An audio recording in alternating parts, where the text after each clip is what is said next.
नमस्ते दोस्तों and welcome to जीवी टेक्नोलॉजी चैनल।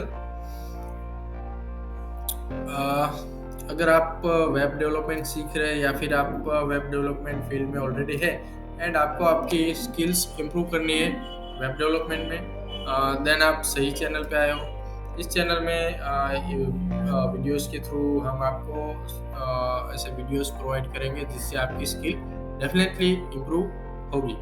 ठीक है। सो आज की इस वीडियो का हमारा टॉपिक है react JS component. React JS सबसे पहले मैं आपको बता देता हूँ। रिएक्ट जेएस जो है जावास्क्रिप्ट का फ्रेमवर्क है जो कि वाइडली यूज हो रहा है वेब ऐप डेवलपमेंट के लिए। सो उसमें कंपोनेंट जो है वो मेन थिंग हम बोल सकते हैं। कंपोनेंट्स जो है हम कैसे उसमें कोड कर सकते हैं, कैसे हमें अपना कंपोनेंट क्रिएट करना है। सो उसके लिए हम आपको एक बेसिक नॉलेज आपको इस वीडियो के थ्रू प्रोवाइड करने वाले हैं। सो स्टार्ट करते हैं। यहाँ पे आप देख सकते हो मैंने एक नॉर्मल ऐप क्रिएट करके रखा हुआ है, जो कि आप भी क्रिएट कर सकते हो just npx create react app command के थ्रू। लेट्स स्टार्ट विथ आप यहाँ पे देख सकते हो index.js है, जिसमें हमारा ऐप है। तो index.js वो हो गया हमारा फर्स्ट फाइल। उसके बाद कॉल हो रहा है हमारा app.js। सो app.js जो है वो भी एक कंपोनेंट है जो कि हम सीख रहे हैं कि कंपोनेंट कैसे क्रिएट करते हैं। तो आप देख सकते हो यहाँ पे app.js React.js खुद प्रोवाइड करता है। तो आप उसमें देख सकते हो यहाँ पे डायरेक्ट फंक्शन ही लिखा हुआ है। तो ये भी एक मेथड है और दूसरी मेथड है क्लास कंपोनेंट की। सो हम इसको डिवाइड कर सकते हैं class component and function based component. So दोनों हम यहाँ पे साइड बाय साइड देखने वाले हैं। सो ओके, मैं यहाँ पे क्रिएट कर लेता हूँ वन फाइल और वन फोल्डर। लाइक SRC के अंदर मैं क्रिएट कर रहा हूँ वन फोल्डर कंपोनेंट्स, और कंपोनेंट्स के अंदर मैं एक फाइल क्रिएट कर लेता हूँ जो कि हमारा एक कंपोनेंट रहेगा। जैसे मैंने अब बताया कि कंपोनेंट दो तरीके होते हैं, कि एक फंक्शनल कंपोनेंट होता है, एक क्लास कंपोनेंट होता है। क्लास कंपोनेंट में हम ओपी के कंसेप्ट यूज करने वाले हैं, और फंक्शन कंपोनेंट डायरेक्ट फंक्शन होता है। तो फंक्शन भी आप एरो फंक्शन भी यूज कर सकते हैं या फिर नॉर्मल फंक्शन जैसे कि यहाँ पे मेंशन किया हुआ है, तो वैसे भी आप लिख सकते हो। तो हम दोनों को साइड बाय साइड देखते हैं, ठीक है, तो कि आपको क्लियरली समझ में आए। तो मैं यहाँ पे एक about section, like home page में हम दो सेक्शन शो करने वाले हैं for demo purpose. Okay, so about section about dot JS, मैं यहाँ पे नाम दे रहा हूँ about dot JS. Okay, so JS and TS. So आपने सुना होगा TypeScript, JavaScript. So JS है जावास्क्रिप्ट का एक्सटेंशन है, टाइप स्क्रिप्ट है एक्सटेंशन है, उसका एक्सटेंशन है टीएस। ओके, सो अभी हम यहाँ पे यूज कर रहे हैं जेएस जावास्क्रिप्ट, इसलिए हमने डॉट जेएस फाइल बनाया है। अगर आप टाइप स्क्रिप्ट यूज कर रहे हैं देन आपको डॉट टीएस फाइल क्रिएट करना होगा। ठीक है, तो ये हमारा हो गया एक अबाउट डॉट जेएस। एंड एक और मैं फाइल क्रिएट कर लेता हूँ कॉन्टैक्ट डॉट जेएस। तो हम यहाँ पे दो कंपोनेंट क्रिएट करेंगे, एक फंक्शनल होगा, एक क्लास कंपोनेंट होगा। ठीक है,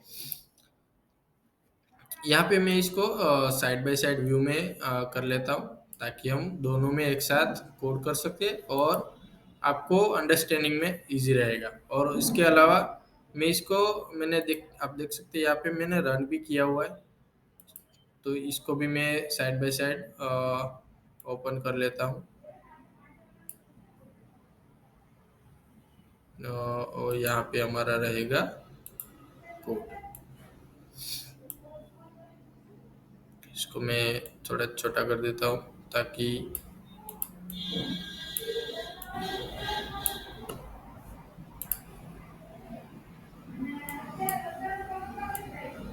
ओके,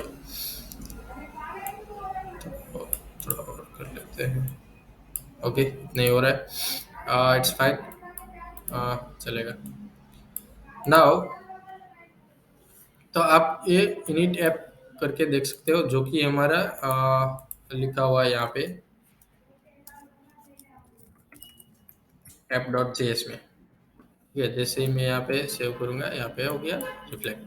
सो अभी हम कोड करने वाले हैं फंक्शन कंपोनेंट, जो कि अबाउट कंपोनेंट। यहाँ पे हम सबसे पहले इंपोर्ट करेंगे रिएक्ट को, जो कि रिएक्ट का बेस यहाँ पे लाइब्रेरी के थ्रू लाएगा।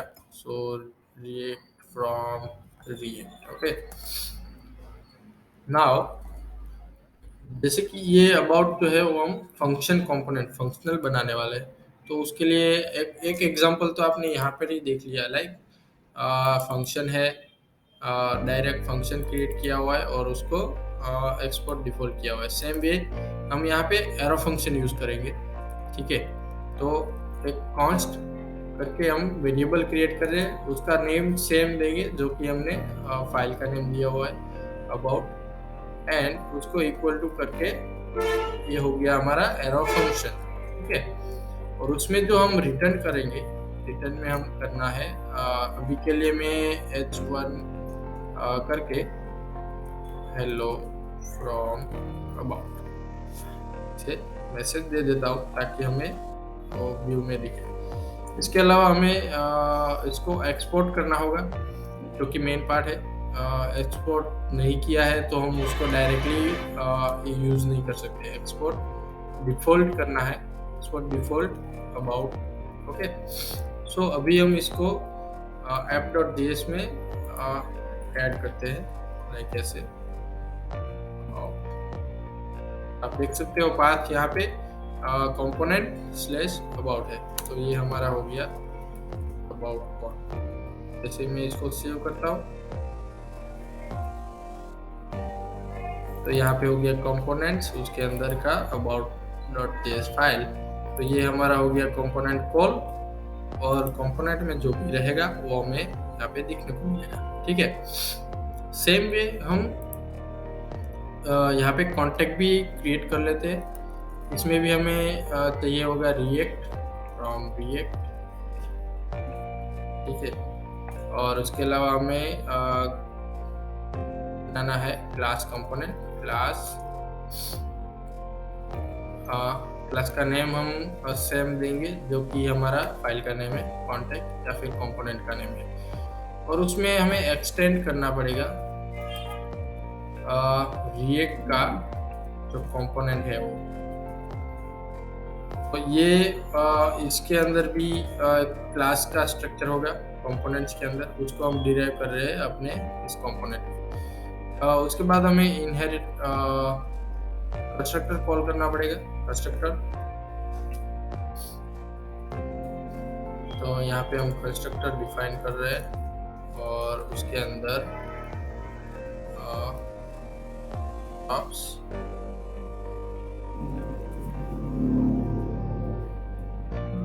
सुपर टॉप्स, और के लिए यहाँ पे नहीं,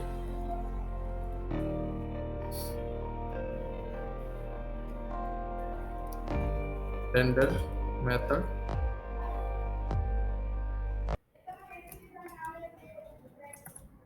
उसमें हमें रिटर्न करना है जो भी हमारा HTML है वो। तो यहाँ पे मैं h2 टैग में हेलो फ्रॉम कॉन्टेक्ट कॉन्टेक्ट कर लिया। कंस्ट्रक्ट जो है वो कुछ मिस लग रहा है, कोई नहीं, हम देखते हैं। इसको भी हम यहाँ पे app.js में कॉल कर लेते हैं, कॉन्टैक्ट। ओके, देखो हमें यहाँ पे ऑटो सजेस्ट नहीं मिला, इसका मतलब ये है कि यहाँ पे हमने एक्सपोर्ट नहीं किया है। तो यहाँ पे एक्सपोर्ट डिफॉल्ट कॉन्टैक्ट, तो ये डिफॉल्ट एक्सपोर्ट कर लेगा। एंड यहाँ पे रहेगा एप डॉट जी एस के में हम कॉन्टैक्ट से हम उसको यूज कर सकते हैं। आप देख सकते हैं यहाँ पे हमारा आ गया हेलो फ्रॉम कॉन्टैक्ट, जो कि कॉन्टैक्ट कंपोनेंट से आ रहा है। इसको भी हम H2 कर देते हैं ताकि दोनों सिमिलर रहे। अभी ये हो गया हमारा बेस ऑफ कंपोनेंट्स। ओके, हम क्लास से कैसे क्रिएट कर सकते हैं और फंक्शन से कैसे क्रिएट कर सकते हैं।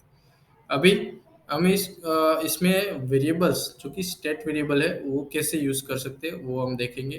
तो क्लास कंपोनेंट में स्टेट वेरिएबल हमें कंस्ट्रक्टर में डिफाइन करना है दिस डॉट स्टेट। तो ये स्टेट वेरिएबल हमारा क्रिएट हो गया इनिट मैसेज ABC। तो ये हमारा स्टेट वेरिएबल डिफाइन हुआ है यहाँ पे, और इसको मैं यहाँ पे यूज कर लेता हूँ ताकि हमें डिफरेंस क्या पता चले।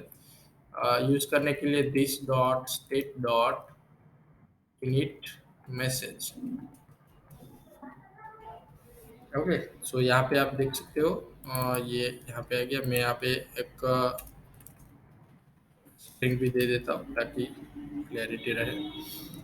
इसके अलावा हम अगर हमें फंक्शन कंपोनेंट में वेरिएबल्स यूज करना है तो स्टेट वेरिएबल यूज करने के लिए हमें हुक यूज करना पड़ेगा, जो कि लाइक ऐसे यूज कर सकते हैं कंपोनेंट मैसेज सेट मैसेज और equal to use React dot use state. और इसके अंदर जो हम पास करने वाले हैं उसको ABC before as a default value consider करने वाला है ये। और यहाँ पे pdeg मैसेज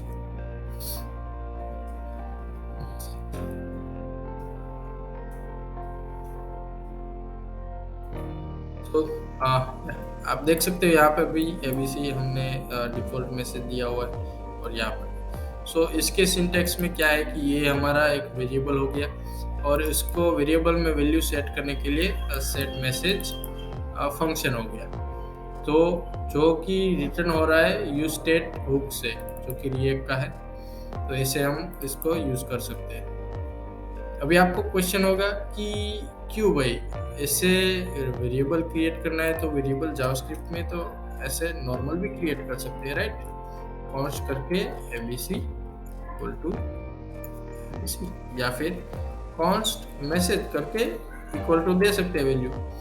फिर ऐसा करने का रीजन क्या है? तो उसका रीजन ये है कि स्टेट वेरिएबल जो भी डिफाइन करते हैं, तो स्टेट वेरिएबल में जो भी चेंज आएगा, जब भी स्टेट वेरिएबल या फिर प्रॉप्स वेरिएबल चेंज होगा, उस टाइम पे ये जो रिटर्न है वो री रेंडर होगा, आपका जो कंपोनेंट हो री रेंडर होगा। तो अभी यहाँ पे हमारा जो कंपोनेंट है वहाँ पे अबाउट लिखा हुआ है। तो अगर यह यहाँ पे ABC वैल्यू डायनेमिक है, ठीक है, वो चेंज होने के बाद इसको हमें फ्रंट एंड में भी रिफ्लेक्ट करना है। तो उस केस में हमें क्या करना पड़ेगा? अगर हम ऐसे डायरेक्ट नॉर्मल वेरिएबल करते हैं तो उसको म्यूटेबल वेरिएबल म्यूट हो जाएगा वो वेरिएबल। उस वेरिएबल में लाइक आपको कोई भी चेंज है वो एक्वायर फ्रंट एंड में नहीं होगा। तो उसको रिजोल्व करने के लिए हमें स्टेट वेरिएबल यूज करना है। स्टेट वेरिएबल में जब भी चेंज आएगा, या चाहे वो क्लास कंपोनेंट हो फंक्शन कंपोनेंट हो, उसको रेंडर में रिफ्लेक्ट होकर दिखेगा। तो उस रीजन की वजह से हम स्टेट वेरिएबल यूज कर लेंगे, ना कि नॉर्मल वेरिएबल, ठीक है। तो यहाँ पे एक हो गया अपना स्टेट वेरिएबल। यहाँ पे हम ऐसे स्टेट क्रिएट कर सकते हैं, यहाँ पर ऐसे क्रिएट कर सकते हैं। उसके अलावा एक जो टॉपिक है वो मैं यहाँ पे कवर कर रहा हूँ कि लाइफ साइकिल मेथड। ओके, सो उसके साथ ही आपको समझ में आ जाएगा कि क्या है। तो life cycle method component Beed mount है, ओके, जो कि क्लास कंपोनेंट में होगा। इसके अलावा कंपोनेंट बीड अपडेट है, did mount जो है वो कॉल होगा इनिशियल वैल्यू इनिशियलाइज पर, लाइक हमारा कंपोनेंट है वो रेंडर में आ रहा है फर्स्ट टाइम, तो उस टाइम पे डिड माउंट वाला फंक्शन ऑटोमेटिकली कॉल हो जाएगा, उसको कॉल करने की जरूरत नहीं है। लेकिन उसको ओवरराइड करके हम यहाँ पे लाइक कुछ डिपेंडेंसी लिख सकते हैं कि जब भी कंपोनेंट रेंडर हो रहा है तब हमारा ये वेरिएबल सेट होगा। तो यहाँ पे मैं आपको एक एग्जांपल दिखाता हूँ, set state init message X Y Z. So आपने देखा यहाँ पे है एबीसी और इनिशियलाइज पे हम उसको कर रहे हैं एक्स वाई जेड। तो सेट स्टेट में हम जो भी ऑब्जेक्ट दे रहे हैं उसको स्टेट वेरिएबल में रिप्लेस हो जाएगा वैल्यूज। तो आपने देखा यहाँ पे एक्स वाई जेड आ गया।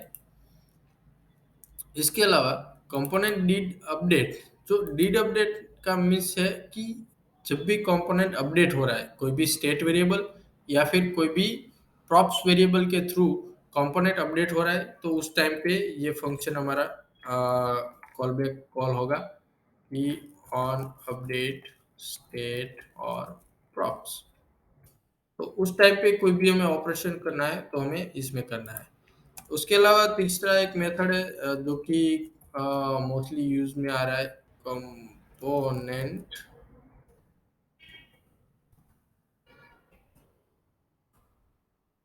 Will unmount. Okay,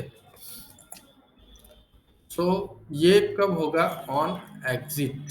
like component हमारा है जो स्क्रीन से जा रहा है, मतलब हाइड हो रहा है, ऑलरेडी कंपोनेंट आ गया है उसके बाद हाइड हो रहा है, उस टाइम पे कंपोनेंट विल अनमाउंट कॉल होगा। तो जब भी कंपोनेंट रेंडर से लाइक आप किसी और पेज पे राउट कर रहे हैं उस टाइम पे सारे कंपोनेंट स्क्रीन से चले जाएंगे, तो उसको हम उससे पहले हम कुछ भी ऑपरेशन करना है तो कंपोनेंट विल अनमाउंट से कर सकते हैं। ठीक है, सेम वे ये हमारा तीन मेन लाइफ है, इसके अलावा भी लाइफ साइकिल मेथड है लेकिन ज़्यादातर यूज में जो आ रहा है वो यही है। तो उसके भी ऑपोजिट में हम देखें तो फंक्शन कंपोनेंट में ऐसा क्या है, तो हम जैसे कि आप देख सकते हैं ये सारे फंक्शन मेथड्स है जो कि डिराइव हो रहे हैं कंपोनेंट्स रिएक्ट के क्लास स्ट्रक्चर से। फंक्शन कंपोनेंट में हम क्लास के फंक्शन यूज नहीं कर सकते और क्लास कंपोनेंट में फंक्शन के यूज नहीं कर सकते। तो यहाँ पे फंक्शंस में हमारे पास ऑलरेडी एक हुक है जो कि रिएक्ट का ये यूज इफेक्ट, उसको हम लिख सकते हैं ऐसे, रिएक्ट डॉट यूज इफेक्ट।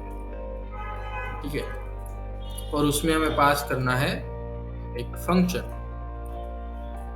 तो ऐसे मैंने एक फंक्शन पास कर दिया और उसमें हमने ये हो गया इसका स्ट्रक्चर। तो दो पैरामीटर है, पहला है वो फंक्शन, दूसरा है एक एरे।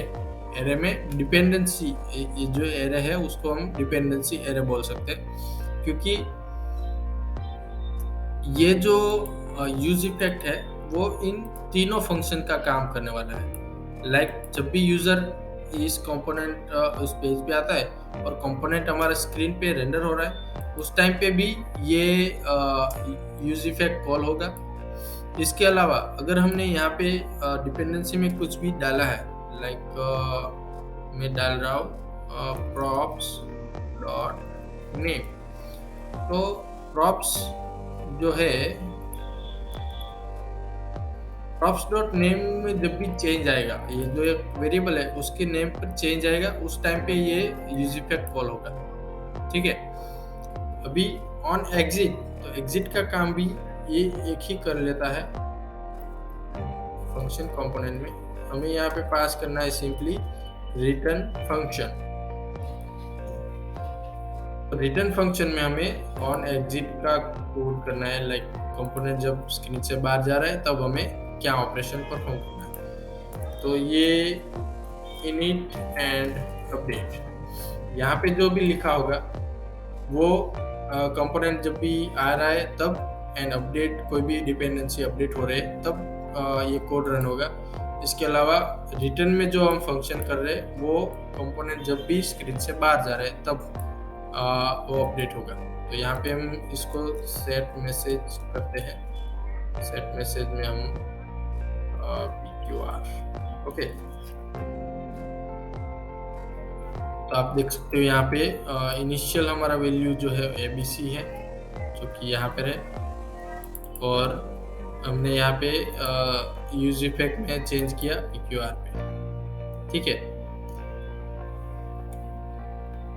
तो ये हमने नॉर्मल कंपोनेंट क्रिएट किया है, ठीक है। इसमें हम अपने हिसाब से कोड कर सकते हैं। इसके अलावा मैं आपको प्रॉप्स के बारे में भी बता देता हूँ। लाइक यहाँ पे हमने यूज किया है प्रॉप्स डॉट नेम, ओके। सो प्रॉप्स क्या होता है, सबसे पहले प्रॉप्स जो है वो वेरिएबल है जो कि पेरेंट कंपोनेंट में डिफाइंड है, और इसको आप चाइल्ड में यूज कर सकते हो। अभी उसमें लिमिट कुछ नहीं है कि आप कितने चाइल्ड में पास करने वाले हो। तो एक कंपोनेंट्स में दूसरे, दूसरे में से तीसरे, तीसरे में से चौथे, वैसे भी आप पास कर सकते हो। लेकिन वो फिर आपको एवरी कंपोनेंट्स में मेंटेन करना पड़ेगा, ठीक है।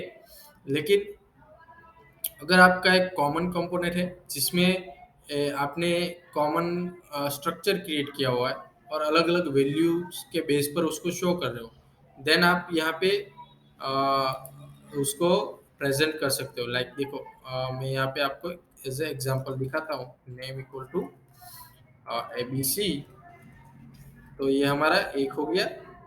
और इसी को मैं यहाँ पे कॉपी कर रहा हूँ और यहाँ पे मैं XYZ कर देता हूँ, ठीक है। और उसको यूज करने के लिए अबाउट डॉट जेएस जो है, उसमें मैं यहाँ पे मेंशन करता हूँ जो फाइल है, यहाँ पे नेम, और यहाँ पे हो गया props डॉट नेम। तो यहाँ पे आप देख सकते हो एक अबाउट का जो है वो रिपीट हो रहा है यहाँ पे और यहाँ पे। तो नेम में हमारा आ गया ABC, जो कि हमारे फर्स्ट कंपोनेंट जो पास किया था उसमें है। और सेकंड जो है उसमें XYZ आया, क्योंकि हमने उसमें XYZ पास किया है प्रॉप्स से। तो ये हो गया प्रॉप्स का कंसेप्ट। अगर आपको क्लास कंपोनेंट में यूज करना है तो आपको दिस डॉट, आपको करके दिखाता हूँ। मैं इस लाइन को कॉपी कर लेता हूँ और यहाँ पे नेम दिस डॉट स्टेट है, उसकी जगह पे आपको प्रॉप्स करना है। और प्रॉप्स में जो वेरिएबल है वो वेरिएबल का नाम। और यहाँ पे मैं पास कर देता हूँ name equal to class com. आपको यहाँ पे दिखने को मिलेगा क्लास कॉम। सो ये हो गया प्रॉप्स का कंसेप्ट, क्योंकि हम इसे कोई भी एलिमेंट्स के थ्रू पास कर सकते हैं, ठीक है। सो आज के लिए इतना ही, ठीक है। इस पूरी वीडियो में आपको लाइक बेसिक नॉलेज तो आपको मिल गया होगा कि कंपोनेंट्स कैसे क्रिएट करते हैं, और क्या क्या हम उसको उसमें लिख सकते हैं, कैसे हम उसमें लॉजिक ऐड कर सकते हैं। तो आप भी अपना आपका जो प्रैक्टिकल टेस्ट करिए। आपका जो भी फीचर है, आप जिसकी भी डेमो हो या फिर क्लाइंट का प्रोजेक्ट हो, आप उसमें यूज़ करें। अपने खुद के कंपोनेंट्स डिफाइन करें, अलग अलग व्यूज़, अलग अलग फीचर के साथ, प्रॉफ्स के साथ। और आप जो भी कर रहे हो उसमें अगर आपको कुछ भी दिक्कत आ रही है तो इस वीडियो के कमेंट सेक्शन में हमें पोस्ट करें। हम ट्राई करेंगे कि आपको अ, उसमें से सॉल्यूशन जो भी है वो आपको प्रोवाइड करें, ठीक है। सो नेक्स्ट वीडियो में मिलते हैं। Thank you for watching, and subscribe, like and share करना ना भूलें। Goodbye, thank you.